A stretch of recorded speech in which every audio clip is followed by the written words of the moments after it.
नमस्कार बच्चों, हिंदी ज्ञान विथ ममता यूट्यूब चैनल में मैं आप सभी का स्वागत करती हूँ। पिछली अध्याय में जो मैंने आपको पढ़ाया था वो प्रेमचंद की कहानी दो बैलों की कथा जो कि 9वीं कक्षा क्षितिज की किताब से ली गई है को पढ़ा रही थी। आज मैं उसी कहानी को आगे बढ़ाते हुए उसके संदर्भ को उसकी कहानी के जो मूल भाव है वो आपके सामने दोबारा रखने आई हूँ। उम्मीद करती हूँ कि कहानी का जो शेष भाग है, जो कहानी अपने चरण में आगे बढ़ रही थी, वो सभी बातें आपको अच्छी तरह से समझ में आएंगी। इस कहानी को आगे बढ़ाते हुए मैं आपको थोड़ा सा याद दिला दूं कि पिछले भाग में मैंने आपको समझाया था कि झूरी ने किस तरह अपने साले को अपने बैलों को दिया था, क्योंकि उसका साला उन बैलों को लेने के लिए आया था, परंतु वो बैल गया के साथ जाना नहीं चाहते थे और रास्ते में से काफ़ी परेशान भी करते थे। आज उसी कहानी को आगे बढ़ाते हुए बढ़ते हैं और उसकी व्याख्या आगे मैं आपको समझाती हूँ। चलिए देखिए, मैं आपको उस पेज पे ले आती हूँ। देखिए, लास्ट टाइम मैंने आपको समझाया था कि जालिम के हाथ क्यों बेच दिया। यहाँ तक मैं आपको पढ़ा चुकी थी। आगे बढ़ते हैं। पेज नंबर 7 पर है ये आपका। संध्या समेत दोनों बैल अपने नए स्थान पर पहुंचे। दिन भर के भूखे थे, लेकिन जब नाद में लगाए गए तो एक ने भी उसमें मुंह ना डाला। मतलब वो एक तरह से विरोध दिखा रहे थे कि उन्हें वो भोजन नहीं करना, आखिर उन्हें उनके मालिक के घर से क्यों उठा लाया गया है। दिल भारी हो रहा था। दिल भारी होना भी मुहावरा है यहाँ पे, जिसका अर्थ होता है कि उन्हें रोना जैसा आ रहा था। जब आप दुखी होते तो आपका दिल भारी हो जाता है। जिसे उन्होंने अपना घर समझ रखा था वह आज उनसे छूट गया था। वो मानते थे कि झूरी का घर उनका अपना घर है, परंतु ना जाने क्यों झूरी ने उन्हें वहाँ से भेज दिया इस गया के घर पर, जो कि उन्हें बिल्कुल नया घर अच्छा नहीं लग रहा था। ये नया घर, नया गांव, नए आदमी उन्हें बेगानों से लग रहे थे। बेगाने मतलब जो अपने नहीं होते, पराए लोग होते हैं, उस तरह उन्हें वो वहाँ पर अनुभव हो रहा था। दोनों ने अपनी मुख भाषा में सलाह की। मुख भाषा, फिर से वही बात आ गई कि जानवरों की भाषा जिसे शायद हम न समझ पाए, उसमें उन्होंने बताने की कोशिश की, सलाह की, मतलब आपस में बातचीत की कि एक दूसरे को कनखियों से देखा और लेट गए। कनखियाँ मतलब आप जैसे आँख के कोने से देखते हैं उसे कनखियाँ कहते हैं। तो कनखियों से देखा और लेट गए। जब गांव में सोता पड़ गया, सोता पड़ना मतलब सभी लोग जब सो गए तो दोनों ने जोर मारकर पगहे तुड़ा डाले। पगहे मतलब जिसमें पशुओं को बांधने का एक रस्सी होती है, उसमें उनको बांधा जाता है। तो तुड़ा लेना मतलब उसको तोड़ डाले उन्होंने बहुत ही मजबूती के साथ और घर की तरफ चले। पगे बहुत मजबूत थे, अनुमान ना हो सका था कि कोई बैल उन्हें तोड़ सकेगा। पर इन दोनों ने इस समय दूनी शक्ति, दूनी मतलब दो गुनी शक्ति के साथ, मतलब उनमें दो गुनी शक्ति आ गई थी और उन दोनों ने इतनी मजबूती से जोर लगाया कि जो पगहे थे, जो पशु के बांधने की रस्सी होती है, वो टूट गई थी। एक एक झटके में रस्सियाँ टूट गई। यानी उन्होंने पूरी शक्ति लगा दी कि ज़्यादा उन्हें मशक्क़त ना करना पड़े और वो रस्सियों को तोड़ दें। झूरी प्रातःकाल सोकर उठा और झूरी जब सुबह सोकर उठा तो उसने क्या देखा कि दोनों बैल चरनी पर खड़े हैं। चरनी मतलब वह स्थान जहाँ पर उनका भोजन लगाया जाता था और वे अपना भोजन खाते थे। दोनों की गर्दनों में आधा आधा गराव लटक रहा था। गराव का अर्थ होता है कि जो फुंदेदार रस्सी होती है, एकदम मजबूती से बांध दिया जाता है ताकि कोई पशु उसे तोड़ा के भाग ना सके। तो जिस रस्सी को तोड़कर भागे थे उसका आधा हिस्सा अभी भी उनके गले में क्या था, लटक रहा था। घुटने तक पाँव कीचड़ से भरे हुए थे। शायद रात को ये भागे थे तो रास्ते में कीचड़ भी पड़ा होगा जिसमें उनके पाँव पूरे सन गए थे। और दोनों की आंखों में विद्रोहमय स्नेह झलक रहा था। विद्रोहमय मतलब कि आप गुस्सा भी करें, जब अपने किसी प्रियजन से हम विद्रोह करते हैं तो उसमें हमें उसके प्रति प्रेम भी रखते हैं और हम गुस्सा भी दिखाते हैं कि तुम अपने होकर हमारे साथ इतना बुरा क्यों कर रहे हो, तुम तो हमारे अपने हो ना, तुम्हें हमारे साथ ऐसा नहीं करना चाहिए। तो जब इस तरह की स्थिति आती है तो हम उसे विद्रोहमय स्नेह कहते हैं। स्नेह मतलब प्रेम और विद्रोह मतलब जब हम किसी का विरोध कर रहे होते हैं, उस स्थिति को हम कहते हैं। आगे बढ़ते हैं अगली पंक्तियों में कि झूरी बैलों को देखकर स्नेह में गदगद हो गया। स्नेह मतलब प्रेम से उसका जी पूरा भर जाता है और दौड़कर उन्हें गले लगा लेता है। क्यों लगाता है? क्योंकि वो उसके अपने पशु थे और जब कहीं अपना बिछड़ के जाता है और एकदम से सामने आता है तो हम उसे अपने गले लगा के ही अपना प्रेम भाव प्रदर्शित करते हैं। प्रेमालिंगन प्रेम आलिंगन, प्रेम आलिंगन मतलब प्रेम के आलिंगन में अपने बाजुओं में वो उसे भर लेता है और चुंबन का वह दृश्य बड़ा ही मनोहर था। और वो अपने दोनों पशु जो हीरा मोती थे उन्हें वो चूम चूम के उनका स्वागत करता है कि वो भी उनके बिना नहीं रह पा रहा था। दृश्य मतलब वो जो पूरा सीन चल रहा था वो बड़ा ही मनोहर था। मनोहर मतलब मन को हर लेने वाला था। ठीक है, आगे बढ़ते हैं। घर और गांव के लड़के जमा हो गए और तालियां बजा बजा कर उनका स्वागत करने लगे। और इस दृश्य को देखकर जो गांव के छोटे छोटे बालक थे, लड़के थे, नटखट बालक थे, बच्चे थे, वो तालियां बजा बजा कर उनका स्वागत करने लगे, क्योंकि शायद बच्चे उनकी बात को समझ रहे थे कि देखो वो दोनों बैल अपने मालिक से कितना प्यार करते हैं कि उनसे अपने मालिक के बिना रहा भी नहीं गया और वो उस जगह को छोड़कर अपने मालिक के गांव वापस आ गए। देखिए आगे इसमें लिखा भी है कि गांव के इतिहास में ये घटना अभूतपूर्व ना होने पर भी महत्वपूर्ण थी। अभूतपूर्व मतलब इससे पहले ना हुआ हो, लेकिन महत्वपूर्ण ज़रूर थी। बाल सभा ने निश्चय किया, बाल सभा मतलब बच्चों की अपनी एक सभा होती है, कमेटी वो अपने आप बना लेते हैं, बच्चों का ग्रुप होता है। जैसे बड़े लोग अपने बड़े बूढ़ों को आपने देखा होगा पंचायत लगा के बातचीत करते हैं, उसी तरह से बच्चे भी अपनी सभा का आयोजन करते हैं। तो जो बच्चों की सभा थी उन्होंने निश्चय किया, मतलब ये तय किया कि दोनों पशु वीरों को अभिनंदन पत्र देना चाहिए। अभिनंदन पत्र मतलब अप्रिशिएट करना उन दोनों बैलों को। जैसे कि हम कोई अच्छा काम करते हैं तो हम उनके काम का स्वागत करते हैं ना, कि उसको कोई प्राइज़ देना चाहिए उनको। जैसे कभी आप अच्छा काम करते तो आपको भी प्राइज़ मिलता है। तो बच्चों की सभा ने निश्चय किया था कि अगर ये जो पशु वीर थे, कितनी वीरतापूर्ण उन्होंने अपनी रस्सी को तोड़ाया और भागकर वापस अपने मालिक के पास पुनः आ गए हैं, तो इस वीरता के लिए हमें उन्हें अभिनंदन पत्र देना चाहिए। कोई अपने घर से रोटियां लाया, कोई गुड़, कोई चोकर, कोई भूसी। और जो जानवरों के प्रिय भोजन होते हैं उन भोजन जो हमें देते हैं, और उस भोजन को वो लेकर आते हैं ताकि वो पुरस्कार रूप में यहाँ पर मोती और हीरा को खिलाए और उनका अभिनंदन करे। चलिए आगे बढ़ते हैं। आगे के पृष्ठ पे दिया गया है कि एक बालक ने कहा, उन्हीं बालकों की सभा में से एक बालक कहता है कि ऐसे बैल किसी के पास ना होंगे जो कि इस तरह का काम करके आते हैं। तो दूसरे बैल ने उसी की बात का समर्थन किया। इतनी दूर से दोनों अकेले चले आए, मतलब इतनी दूर इनको रास्ता कैसे याद हो गया कि वहाँ से वो यहाँ तक पहुँच कर आ गए, वो भी रात के समय में। तीसरा बच्चा उसी में से बोलता है, बैल नहीं है, वे उस जन्म के आदमी थे। और उसी में बैलों को कहाँ की श्रेणी में रख दिया कि मनुष्य जिस तरह सोचते हैं।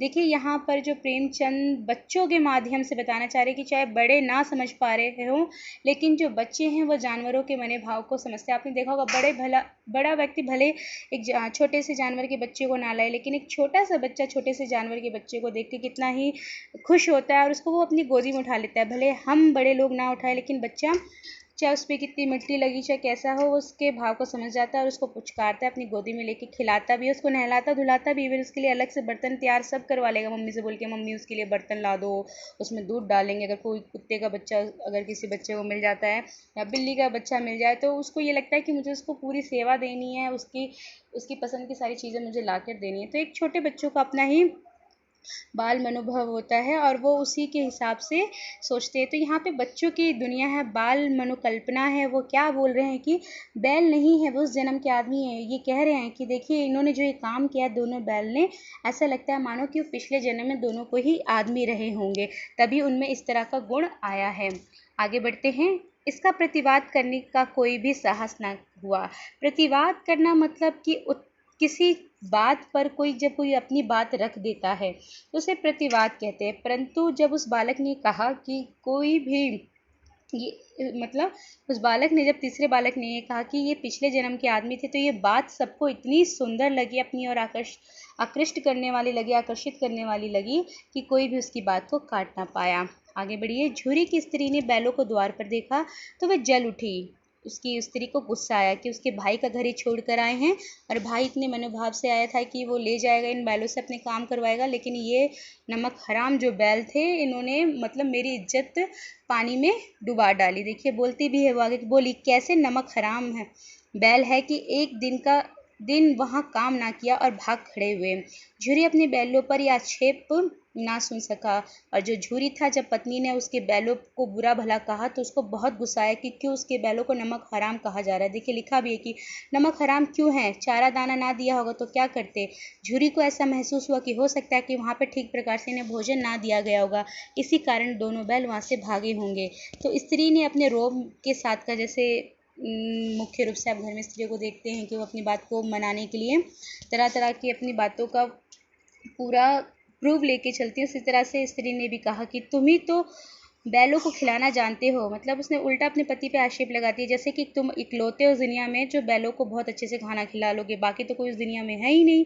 और तो सभी पानी पिला पिला के रखते हैं और खाना केवल तुम ही खिलाना जानते हो, बाकी तो सब अपने जानवरों को पानी पिला पिला के सुलाते होंगे। झूरी ने चिढ़ाया। इसी बात पे झूरी को थोड़ा मज़ा आने लगा और उसने क्या किया, अपनी बीवी को और चिढ़ाया। क्या क्या, चारा मिलता तो क्यों भागते। उसने कहा अगर चारा मिल रहा होता आपके भाई के यहाँ से तो क्या वो भाग कर आ जाता। आगे बढ़िए, देखते हैं। स्त्री चिड़ी और उसकी स्त्री चिढ़ जाती है कि इस तरह की बातें पति महोदय करने, और उनको ये बात बिल्कुल भी रास नहीं आती कि क्यों मेरे मायके वालों के लिए ऐसा कहा जा रहा है। आगे देखिए, स्त्री चिड़ी, भागे इसलिए कि वे लोग तुम जैसे बुद्धुओं की तरह बैलों को सहलाते नहीं हैं, खिलाते हैं तो रगड़ के जोतते भी हैं। ये दोनों ठहरे कामचोर भाग निकले। अब देखो कहाँ से खली और चोकर मिलता है। भूखे भूखे भूसे के सिवा कुछ ना दूंगी, चाहे खाए चाहे मरे। यहाँ पर जब झूरी ने अपनी पत्नी को चिढ़ाया तो स्त्री इतना गुस्से में आ जाती है, वो क्या कहती है कि भागे इसलिए कि वे लोग तुम जैसे बुद्धुओं की तरह बैलों को सहलाते नहीं हैं।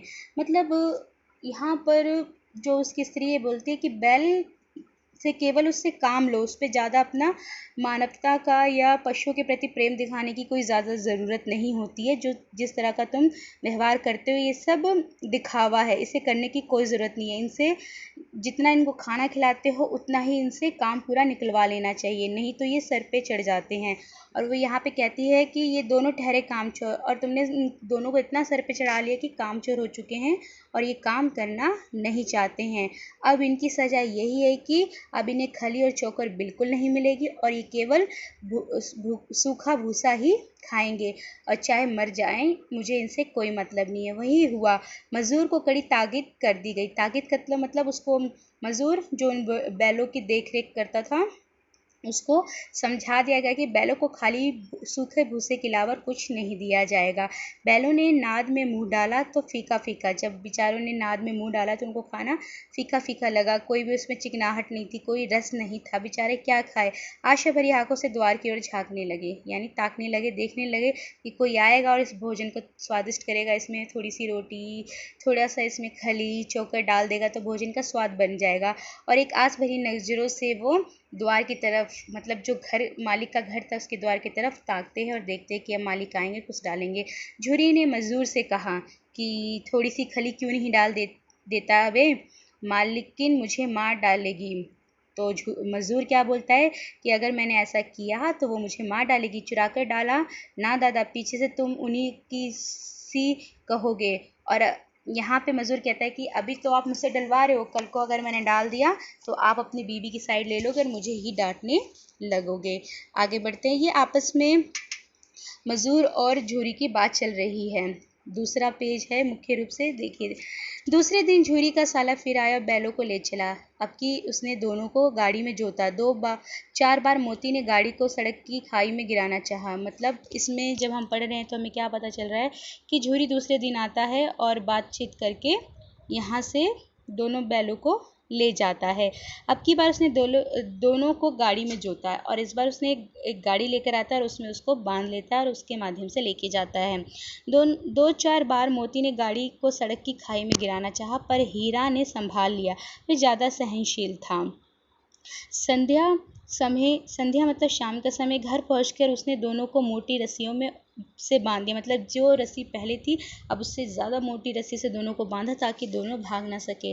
कल की शरारत का मज़ा चखाया, और कल दोनों ने जो शरारत की थी, रस्सी तोड़ी थी, उसकी इस बात पे उसने उसको खूब मज़ा चखाया। फिर वही सूखा भूसा डाल दिया। अब अपने दोनों बैलों को खली चूनी सब कुछ दी, और जो गया के अपने बैल थे उसको उसने अच्छा सा भोजन दिया, परंतु जो झूरी द्वारा लाए गए बैल थे उसको उन्होंने केवल गया ने सूखा भूसा ही डाला था। था। दोनों बैलों का ऐसा अपमान कभी ना हुआ और यहाँ पर उन दोनों को क्या फील हुआ कि दूसरे घर में लाकर उनका अपमान किया जा रहा है। देखिए, जब हम कोई मेहमान हमारे घर आता था, हम उसकी बहुत सेवा सत्कार करते हैं, ठीक है। परंतु यहाँ पर क्या था, वो बैल एक तरह से उसके घर पे मेहमान ही बन के गए थे, परंतु गया ने उनका बहुत ही अपमान किया और उनको एक सूखा भूसा भोजन डाल देता, जो कि उनको इंसल्ट फील होती है, यहाँ पे अपमान लगता है दोनों बैलों को। झूरी इन्हें फूल की छड़ी से भी ना छूता था। फूल की छड़ी मतलब जिसमें मान लीजिए ऐसी छड़ी कि फूलों से बनी हो और मारने पे कोई चोट ना लगे, ठीक है। तो यहाँ पर हीरा मोती ये महसूस करते हैं कि झूरी मालिक ने आज तक शायद उन्हें फूल की छड़ी से भी ना छुआ होगा। उसकी टिटकार पर दोनों उड़ने लगते थे। टिटकार मतलब जैसे जानवर अपने दांतों से टिक टिक टिक टिक करके आवाज़ करते हैं ना, उसी तरह से पशुओं को अपनी बात समझाने के लिए झूरी यहाँ पे अपनी दांतों से टिटकार से उनको पुचकारता था, बुलाता था। या यहाँ मार पड़ी और जो जितना लाल दुलार उन्हें झूरी के घर पे मिला था, आज वो यहाँ पे गया के घर पे उनको मार में मिल रहा था। आहत सम्मान की व्यथा तो थी ही, उस पर मिला सूखा भूसा।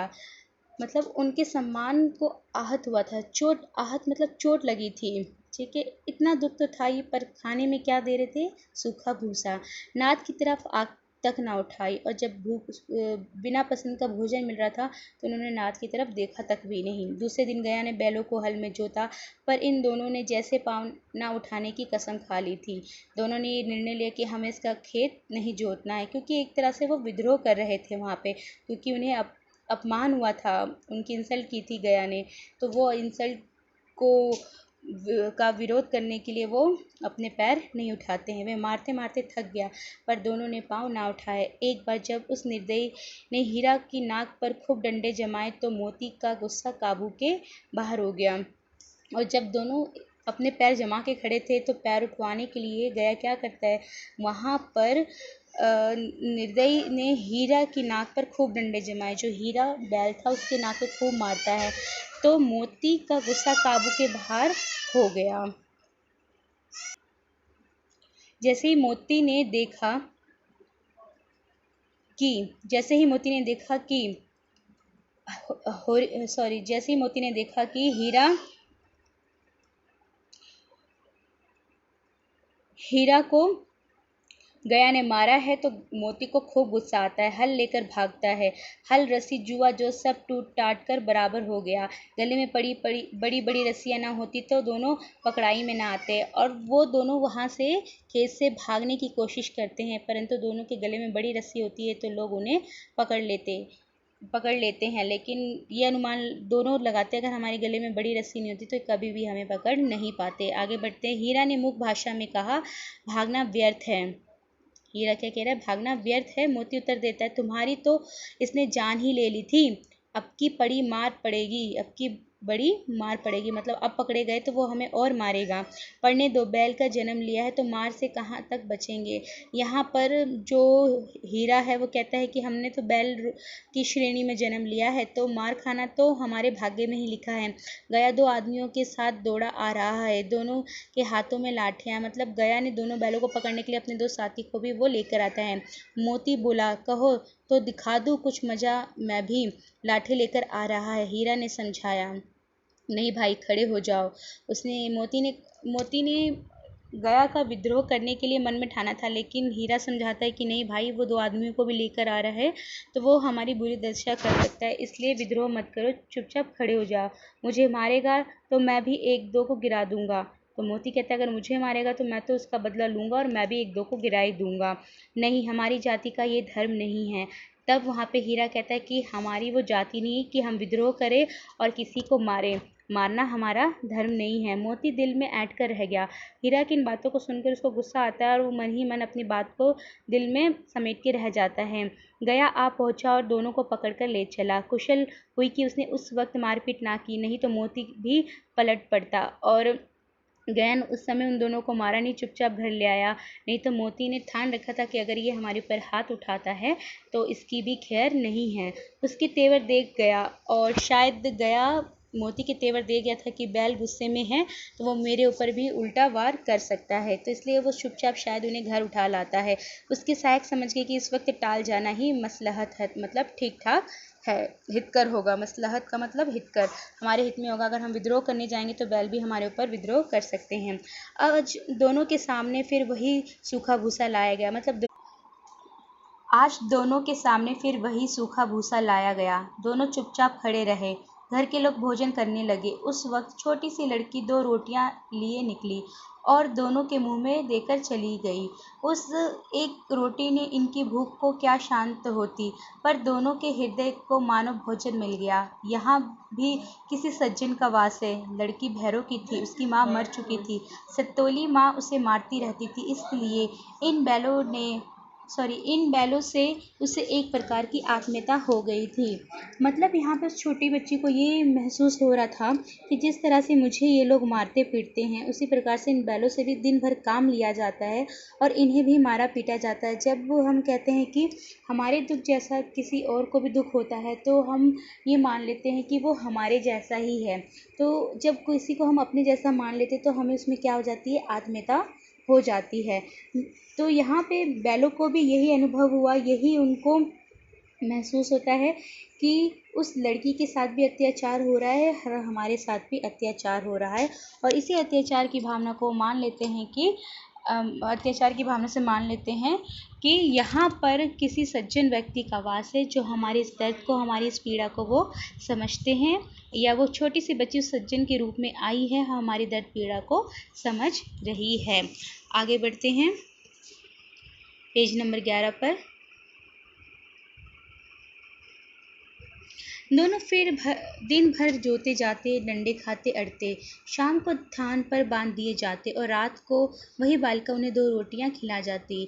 यानी ये रोज का रूटीन बन चुका था कि दिन भर उनसे बहुत सारा काम लिया जाता था।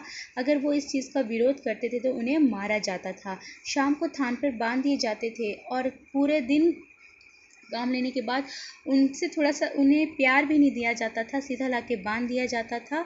और खाने के लिए आपको पता है वही सूखा भोजन दिया जाता था। परंतु छोटी बालिका जो बच्ची थी वो चुपचाप आती थी और दोनों को 2 रोटियां चुपचाप चुरा के लाती थी शायद, और खिला देती थी। प्रेम के इस प्रसाद की ये बरकत थी कि 2-2 गाल सूखा भूसा खाकर भी दोनों दुर्बल ना होते थे। समझ रहे हैं कि शायद वो रोटी का गुच्छा ही गाल में भर जाता था और जब वो रोटी को खाते थे तो गाल उनके मोटे हो जाते थे, ऐसा फील होता था। और भूसा खाकर भी दोनों दुर्बल ना होते थे। मतलब एक हम जब मान लेते हैं कि हमारा इसी से हमें संतुष्टि मिल जाती है, तो हम कभी भी निराश नहीं होते, या हमारे जीवन का रस नहीं खत्म होता।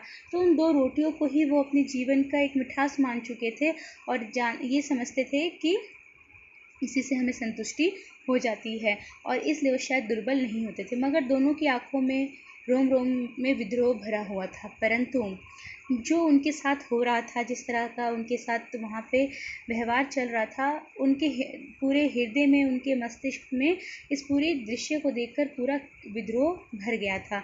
एक दिन मोती ने मूक भाषा में कहा, अब तो नहीं सहा जाता हीरा, क्या करना चाहते हो? क्योंकि आप सभी को पता है कि मोती क्या था, थोड़ा सा विद्रोही स्वभाव का था। जब इतने दिन बीत गए, वो अपने ऊपर अत्याचार सहते रहे, तो उसने कहा कि हीरा अब मुझसे सहा नहीं जा रहा है, बताओ तुम क्या करना चाहते हो? वहाँ पे हीरा कहता है तुम क्या करना चाहते हो? एक हाथ को सींगों पर उठाकर फेंक दूंगा। मोती कहता है कि एक हाथ को तो मैं सींग पर उठाकर फेंक दूंगा, लेकिन जानते हो वह प्यारी लड़की जो हमें रोटियां खिलाती उसी की लड़की है जो इस घर का मालिक है, ये बेचारी अनाथ ना हो जाएगी। समझ रहे हैं यहाँ पे क्या कहते हैं कि अगर हमने ऐसा किया तो जो हमें लड़की रोटियां खिलाती है वो उसी का घर है, और कहीं वो उस लड़की पे ही अपना अत्याचार दिखाना ना लग जाए कि इस लड़की ये जाके उन्हें रोटियां खिलाती थी, इसी को मारो। तो मालकिन को ना फेंक दूँ? तो अगर वो ऐसा करेगी तो मैं मालकिन को ही उठाकर फेंक दूंगा। वही तो उस लड़की को मारती है, और वही दुष्ट औरत जो है उस लड़की को मारती है, तो मैं इसका बदला उस औरत से ही लूँगा। लेकिन औरत जात पे सींग चलाना मना है, ये भूले जाते हो क्या? तब हीरा वहाँ पे मोती को कहता है शायद तुम भूल रहे हो कि औरत पर सींग चलाना मतलब औरत को मारना, ये हमारे धर्म के विरुद्ध है, हम औरत को नहीं मार सकते हैं।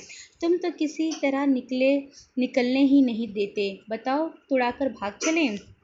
तो यहाँ पर मोती कहता है तो तुम तरह तरह की बातें बना रहे हो, तो बताओ हम निकलेंगे कैसे? हर बात पे कहते हो कि ये धर्म नहीं है, वो धर्म नहीं है। तो जब सारी बातें धर्म से जुड़ जाएगी तो बताओ हम यहाँ से निकलेंगे कैसे? तुम बोलो तो रस्सी तोड़ के भाग चलें? हाँ, मैं ये स्वीकार करता हूँ, लेकिन इतनी मोटी रस्सी टूटेगी कैसी? तब हीरा कहता है कि हाँ, हम रस्सी तोड़ के चलेंगे, पर तुम ही बताओ कि हम रस्सी को तोड़ेंगे कैसे, क्योंकि रस्सी तो बहुत मोटी है। इसका एक उपाय है, पहले रस्सी को थोड़ा सा चबा लो, फिर एक झटके में जाती है। मतलब मोती ने कहा कि अगर हम रस्सी को धीरे धीरे चबाएंगे तो वो नरम पड़ जाएगी और एक झटके में टूट जाएगी। रात को जब बालिका रोटियां खिलाकर चली गई, दोनों रस्सियां चबाने लगे, पर मोटी रस्सी मुंह में ना आती थी। यानी इस बार गया ने इतनी मोटी रस्सी से उन्हें बांधा था कि शायद वो रस्सी नहीं तोड़ पा रहे थे। मुंह से चबाने के बाद भी रस्सी पे कोई असर नहीं पड़ रहा था। बेचारे बार बार जोर लगा कर रह जाते थे और बार बार जोर लगाते थे और अपनी इस मेहनत से वो पीछे हट जाते थे। सहसा घर का द्वार खुला और वही लड़की निकली। और एकदम से, सहसा मतलब अचानक, एकदम क्या होता है कि घर का दरवाज़ा खुलता है और वह लड़की वहाँ से निकलती। दोनों सिर झुकाकर उसका हाथ चाटने लगते हैं और लड़की उन्हें आकर वहाँ पर पुचकारती है और दोनों अपने जैसे अपने झुरी मालिक को चाट चाट के प्यार दिखाते थे, उसी तरह इस लड़की का भी हाथ चाटने लगते हैं। दोनों की पूछें खड़ी हो गई। पूछें खड़ी होना मतलब हम जानवर पूछ खड़ी करके अपना एक भाव दिखाते हैं कि हम आपका स्वागत करते हैं, आपके प्यार का हम अभिनंदन करते हैं, इस तरह का भाव जानवर दिखाते हैं। उसने उनके माथे सहलाए, बोली खोल देती हूँ।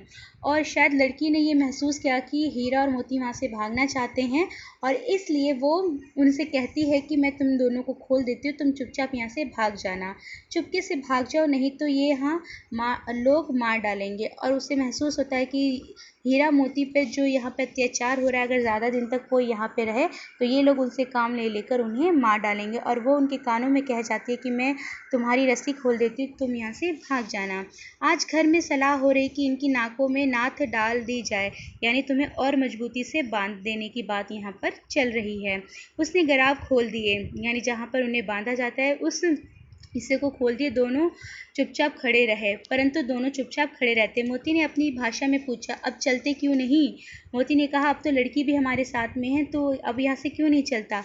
हीरा ने कहा, चले तो, लेकिन कल इस अनाथ पर आफत आएगी, सब इसी पर संदेह करेंगे कि लड़की ने ही रस्सी खोली है, इसी कारण हीरा और मोती यहाँ से भाग गए हैं। सहसा बालिका चिल्लाई। रस्सी के खोलते ही बालिका ने अपना क्या काम किया, दोनों फूफा वाले बैल भागे जा रहे हैं और जोर की चिल्लाते कि फूफा वाले बैल वहाँ से भाग रहे हैं। ओ दादा, ओ दादा, दोनों बैल भागे जा रहे हैं, जल्दी दौड़ो। यानी वो यहाँ पर इस तरह का दृश्य करके क्या दिखाना चाहती है कि जो बैल है वो अपने आप ही रस्सी तोड़ाकर भागे हैं, इसलिए तुम सब आ जाओ और बैल को पकड़ो, बचाओ, ताकि वो लड़की ना फंसे। आगे बढ़ते हैं, देखिए। गया हड़बड़ाकर भीतर से निकला। उसने सोचा ऐसा क्या हो गया, और वो क्या देखता है कि दोनों जो बैल थे वो उनको उनके पीछे भागता है और उन्हें पकड़ने चला। गया हड़बड़ाकर भीतर से निकला और बैलों को पकड़ने चला। वे दोनों भागे। गया ने पीछा किया और भी तेज हुए। गया ने शोर मचाया, फिर गांव के कुछ आदमियों को भी साथ लेने के लिए लौटा। दोनों मित्रों को भागने का मौका मिल गया, सीधे दौड़ते चले गए, यहाँ तक कि मार्ग का ज्ञान ना रहा। जिस परिचित मार्ग से आए थे उसका यहाँ पता न था, यानी गया जिस जिस रास्ते से उन्हें लेकर आया था वो दोनों बैल भी उस रास्ते को नहीं जान पा रहे थे। शायद अब ये जो मार्ग था वो कोई नया मार्ग उनके सामने आ खड़ा हुआ था। नए नए गांव मिलने लगे थे। तब दोनों एक खेत के किनारे खड़े होकर सोचने लगे। नए नए गांव आए जिन्हें वो जानते नहीं, जैसे हम कभी रास्ता भटक जाते हैं ना तो रास्ते को निहारते हैं, रास्ता कहाँ जाएगा, शायद उसी भांति ये दोनों बैल भी खड़े होकर रास्ते को देख रहे थे। अब क्या करना चाहिए, और दोनों बैल आपस में पूछ रहे हैं हमें अब क्या करना चाहिए। हीरा ने कहा, मालूम होता है राह भूल गए हैं। और हीरा कहता है कुछ समझ में नहीं हो रहा, मुझे तो ये लगता है कि शायद हम रास्ता भटक गए हैं। तुम भी बेतहाशा भागे, वही उसे मार गिराना था। तब मोती कहता है कि तुम तो बेतहाशा एक ही धुन में भागे जा रहे थे, तुमने क्यों नहीं उसे मारा? उसे मार गिराते दुनिया क्या कहती? वह अपना धर्म छोड़ दे, लेकिन हम अपना धर्म क्यों छोड़े? यानी वो कहता है कि हमारा धर्म है, हम किसी जीव को नहीं मार सकते हैं। अगर हम ऐसा कहते तो दुनिया हम पे लांछन लगाती कि बैलों ने लोगों को मार गिराया।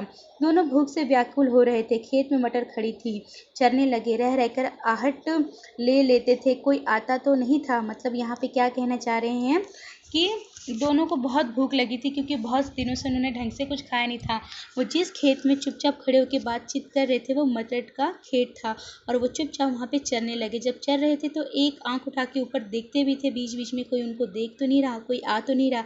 अगर कोई आता तो उन्हें पकड़ लेता और शायद उन दोनों की बहुत मार भी पड़ती। जब पेट भर गया दोनों ने आज़ादी का अनुभव किया। जब पेट भर गया तब उन्हें फील हुआ, ये महसूस किया कि हम आज़ाद हो गए हैं।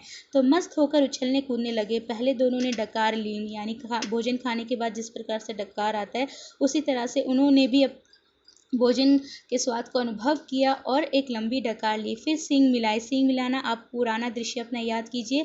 पाठ की शुरुआत में बताया कि वो अपना प्यार किस तरह से जताते थे, सींग मिलाने से।